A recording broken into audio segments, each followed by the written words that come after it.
Over the past couple of weeks, I've had one question running through my head. Why are all melee weapons burst damage? It's not a hot take to say that melee weapons in the finals are controversial. When they are viable, their victims cry out in agony. When they aren't, their wielders cry out in agony. So it's safe to say there's some kind of inherent problem with the way the finals is implementing melee. Now, I say that because there's something unique to the way the finals does melee, with one exception. They all do burst damage, hence the intro. What is burst damage? Burst damage, in general video game terms, is when an attack does a high amount of damage relative to the game it's in, with a slower attack rate relative to the game it's in. In terms of the finals specifically, that is going to be weapons with a low rate of fire, but each bullet does high damage. I classify high damage in the finals as being 100 damage and up, since it's 2/3 of the health of a light, roughly half the health of a medium, and 1/3 the health of a heavy. That's a pretty uncontroversial definition of burst. For the guns in the finals, weapons that do burst are going to be shotguns, the SR-84 sniper rifle, and for projectiles, you've got the CL-40 and the recurve bow. You get the point. When it comes to melee, however, you see something odd. They almost all do burst damage.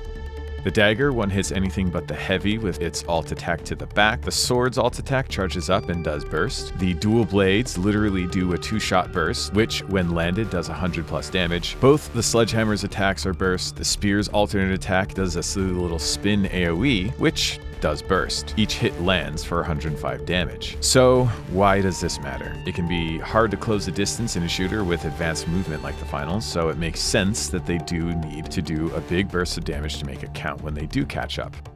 Except that's not always the case. There are a lot of tools in the finals to help close that gap, not to mention good old-fashioned sneaking up on people, and burst damage is inherently frustrating. The problem with burst damage is there's no time to react, and no option for counterplay most of the time. In some instances, when the game is built around burst damage and intensely quick time to kill, even one-shot kills like Counter-Strike, the player knows what they've signed up for. They accept it because it's a level playing field. Everyone is dying from taps to the head. The finals is different though. Embark stated that they do not want excessive one-shot kills in the finals, and they made the time to kill in the game intentionally longer. So when you take the game with a longer time to kill and introduce burst damage, well, rage ensues.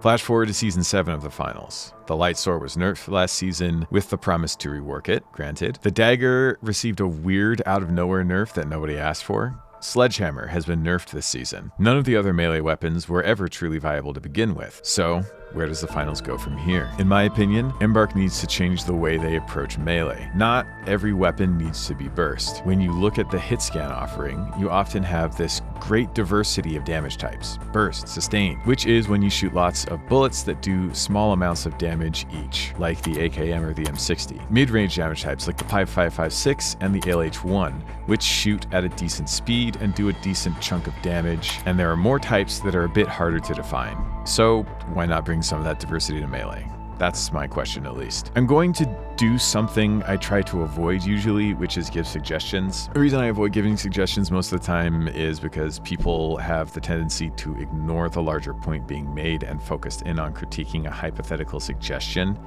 It's also why I don't like talking about specific damage numbers or duration of effects or just numbers in general. That being said, I'm going to make a couple of suggestions on changes that could be made to melee weapons, but huge disclaimer, I am not saying that these need to be done. Don't take these specific suggestions as firm ideas for debate, but instead try and take them in the broader theme of suggestions and the sort of idea that I'm looking to have implemented in the game. I think the designers at Embark are brilliant, and I'm sure they can come up with way better ideas than I can. So with that out of the way, and with the knowledge that a large number of people will ignore the disclaimer I just made, here are some ideas that I had on ways to help melee find a place in the finals. First off, I am not going to talk about the light sword here because Embark are already actively in the process of reworking it. And additionally, there are some weapons that I think don't need to change or shouldn't be touched. The dagger, I think, works as intended. It's hard to pull off, yeah, and it's annoying when you die to it, but overall, it's a very niche pick and not overly good. I think, however, the way it works is core to its identity, so if you modified it, you would kind of ruin the point of the weapon. I think it's perfectly perfectly fine to have a couple of weapons that don't see real competitive use and mostly are just relegated to more casual game modes. On that note, I think the riot shield is a weapon where if it's altered too much, it could become oppressive in how it is, and it already doesn't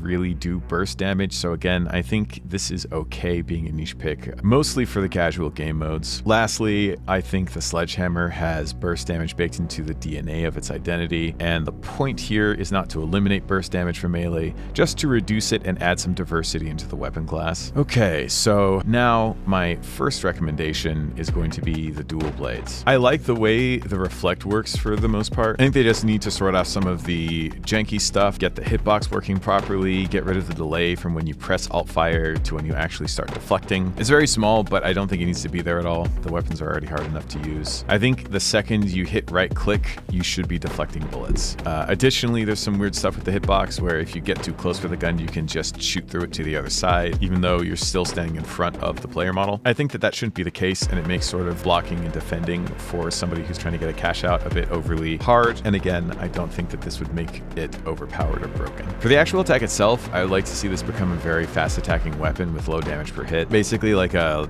melee machine gun. You can find plenty of clips of people attacking really quick with two swords in real life. This narrative conceit makes it the best candidate to work a sustained damage melee weapon into the game. Now, for how you could keep pace with your sustained damage, that is to say, if you're not doing a big burst of damage, that means you need to be attached essentially to the enemy you're attacking for a slightly longer period of time. I think that you can keep the lunge that it's already got on the sword, which is, if you didn't know, when you attack with the swords, you get a little bit of a distance closer, a bit of a lunge with them. Each time you swing, when you're locked onto the enemy, you're lunging forward. I think that if you kept that, and with the fact that you've got more attacks happening over time, that means you're lunging more often over time, this would help you keep up with the enemy that you're attacking. For the speed that this would give, I would imagine this as ending up being faster than walking, but slower than sprinting for the medium. That way, if somebody's quick, they can still escape and they've got time to react and counterplay, but you still have a period of time where with good positioning and movement tech, you can keep up and land your swings. One thing to note is I would say that the speed boost should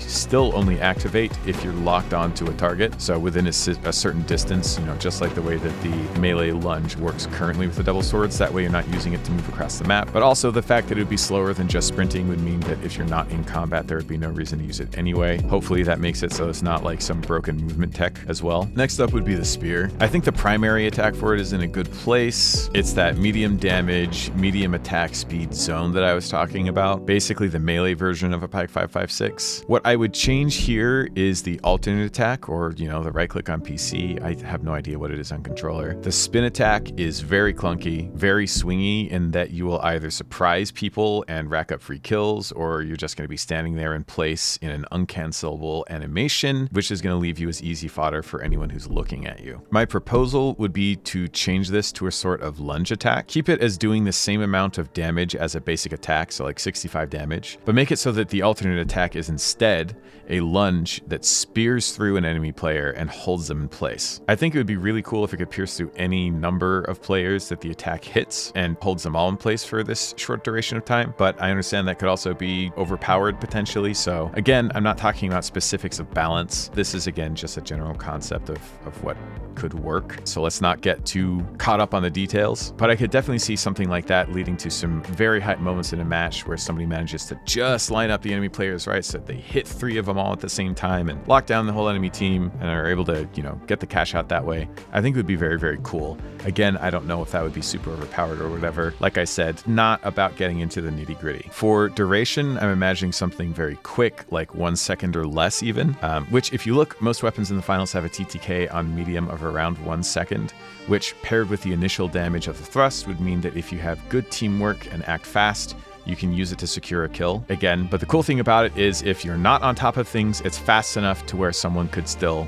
potentially get away, or there would be time for their teammates to react and save them, right? By killing the heavy, because the heavy is also stuck in place with that spear holding down the enemy player, right? So it offers time for counterplay. The guy who's been speared, his teammates are trying to shoot the heavy to get him down before their teammate dies, and vice versa. The teammates of the heavy are trying to kill the guy on the spear before he can escape. I would definitely say that this attack needs a windup, much like the light sword's lunge. I'm not sure how long that windup should be. That would be down to balance testing to figure out. Again, not worrying about the nitty-gritty on this. This would give the weapon some inherent crowd control, which would help set it apart from other weapons and offer up utility that would incentivize heavy players to pick it over the sledgehammer. At the moment, the sledgehammer's ability to destroy the environment makes it such an easy pickup for competitive players over the spear. This lunge attack would also lean into the range of the spear and the general fantasy of the spear weapon. And so there you go.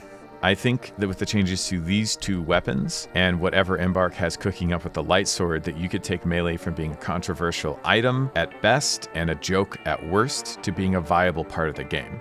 I don't think that it needs that much. I don't think that every single melee in the game needs to be reworked or needs to be made viable even. I think just having at least one weapon on each class that's viable and making it so that they're viable in a unique sort of way would do a lot into making the finals player base as a whole accept the weapon type and sort of get rid of a lot of that controversy and knee-jerk reaction that a lot of players on both ends have when it comes to these type of weapons. While, of course, still making the primary force behind the game being the guns. I mean, it's a shooter. The shooting takes precedent. But again, letting people take a sword to a gunfight if they want to and having a chance to actually do well with it would be cool. So hopefully this gives people something to think about and a new way to approach the discussion around melee weapons in the finals. That's all I've got to say, so I'll see you in the next video.